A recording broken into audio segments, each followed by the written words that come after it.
I don't think this is not rust. This is that red paint again. This thing must have looked like total dog shit at one point.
Alright, I got the wiring harness out.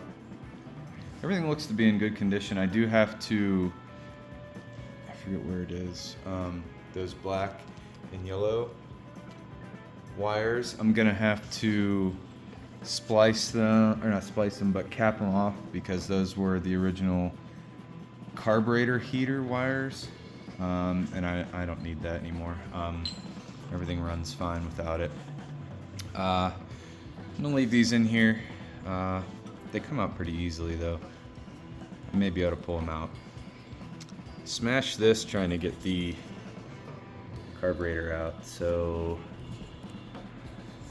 I might be able to get this back to normal. I'll have to pull this off and squeeze it back to where it's supposed to be. I don't think this is not rust. This is that red paint again. This thing must have looked like total dog shit at one point. Cause this is so poorly done. That being said, I want to make a shout out to Super Clean for reaching out to me. They sent me 3 of their items here to try out. I actually used this one in the garage already, but they have this new Super Clean in a can. Supposedly this is supposed to be clingy, so that'll be nice to see how it hangs on to the frame, and also a wheel cleaner here, which I'm not going to use today, but I am going to try both of these products on the frame. Now keep in mind, you usually don't want to spray this on painted surfaces or certain things that have rubber, because this will break it down. But this is, I tried it a little bit on the engine to see if it would take the oxidation off, and it literally melts it off. So I'm thinking we're going to be able to get all that stuff off the engine with this. So once again, shout out to Super Clean. Appreciate you sending me this. All right, we're going to try out this Super Clean in a can. See how this does. I'm going to get it all soaking before I put my money in here.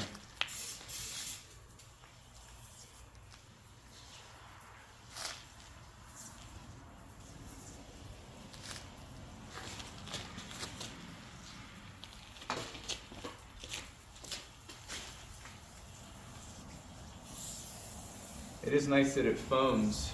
You can see it's real thick on there.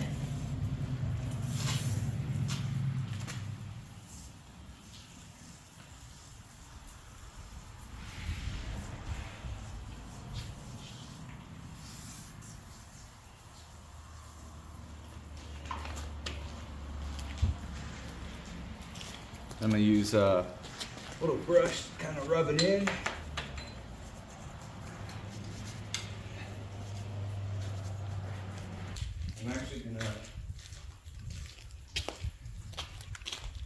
I'm gonna use the spray now too. And it's a lot more moist. I think the foam is better for like a direct application. But I can see it kind of breaking down the dirt here. It's nice, and the foam is all brown. It's actually taking that stupid red paint off too. So that's good.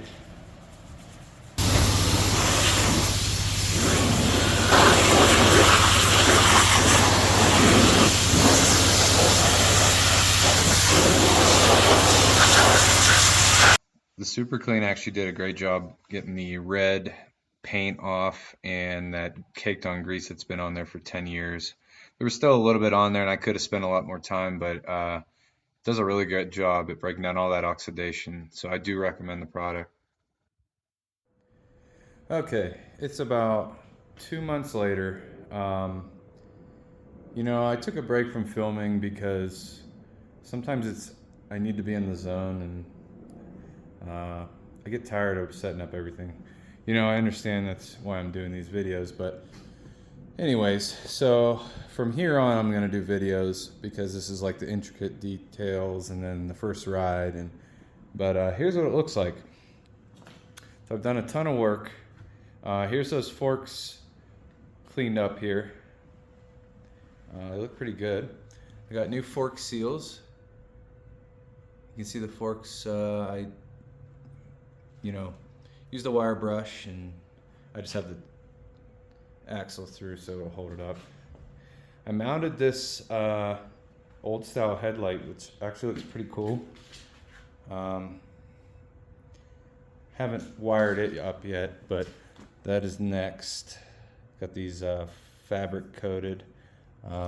Ended up using the stock mounting bracket here so I could possibly put turn signals on it. I had to add some spacers, and I actually used a rubber grommet that was on the inside of this guy, which you can see a difference. Looks pretty cool. Cleaned everything up. Got the whole triple tree cleaned up. I do have the motor back in. I ended up putting the stock exhaust back on. I'm going to delete these. This is the warmer for the carburetor, which is I don't think we need. It's a little dirty, but I did use roll bar and chassis paint for the frame. The back part wasn't bad, so I did the swing arm. I did the whole frame up from about here up. So you can see it looks pretty good. Cleaned up all the controls. Added a new rear brake line with a new spring. I know it looks a little weird. I had to kind of rig it a little bit, but the air box is gone. I had the pod filter on. So everything's wired up. I just got to clean it up. It's kind of a mess in here, but everything's back together, and it actually fired up. I used starting fluid. Took this off. Bought a different throttle. Comes with this kind of braided cable. Looks pretty cool, but the only problem is I got to figure out how the heck to add the end point to this, because that's not going to sit inside the what's it called? I might try maybe some lead weights. We'll see. I'm keeping this for now, the stock clutch, until, you know, I did buy a different clutch cable, but it does not fit. Looks a lot nicer, but had to go back to the stock one. I kind of brushed this. It was turning out to be a big headache, so I did just this part. It looks okay. Kind of looks worn, which I kind of like. All this is all cleaned up. I have a new 17 tooth sprocket on there. The rear sprocket looks good, so I kept that. This is already the conversion for better road mileage, and in a later video when I put the chain on, I will talk about what that conversion is. So it gets you a little higher top speed. And then the last thing that I'm working on here is, so I bought these aftermarket shocks in black. They do not fit exactly on here, so I got to figure out a little bit of a bushing inside of this. The stock ones did not work. It's way bigger, so it's a little loose. I guess it's not bad, but it's just a tiny bit loose. So that's where we're at. Next video, I'm really trying to figure out if I want to keep that tank or not. So here you guys can see I took some of the paint off, and there's like 8 layers of paint on this freaking thing. It's dented, so I'm gonna have to Bondo it, try to get all this stock paint off. I am thinking about going with this tank. So it's a peanut tank. It'll sit about like that. It's a little back, but the bottom of it is cut out for an XV250, which is, you know, as I was talking about earlier, that frame and the air box inside here causes, you know, Sportster tanks don't fit on this. They will, but they'll sit like this high, which is kind of hideous. So that'll actually set the tank down into here, and it'll be a peanut tank, probably like right here. It'll be back a little bit further than I'd want, but honestly, I think it'll look pretty good, and we'll see what we end up doing with that. I tried to fit that Honda fender that I was talking about, but it ended up with the lowering, it was gonna sit like this, and it looked hideous. So what I'm gonna do is use this. I fitted this on here, and with the lowering shocks, these are a 10.5 inch, so it's like a 4-inch lowering with those. It actually sits a lot better, so you can kind of see the bike sits pretty good. Imagine the tank on there. But everything's cleaned up. It's looking 10 times better. But I'm gonna cut this. I'm gonna cut it probably right in here. And so that'll sit about right here. It should look pretty nice. And when you're sitting on it, it'll fit in there pretty good. So sorry it's been so long. You know, it's life happens. And you know, I got a little sidetracked.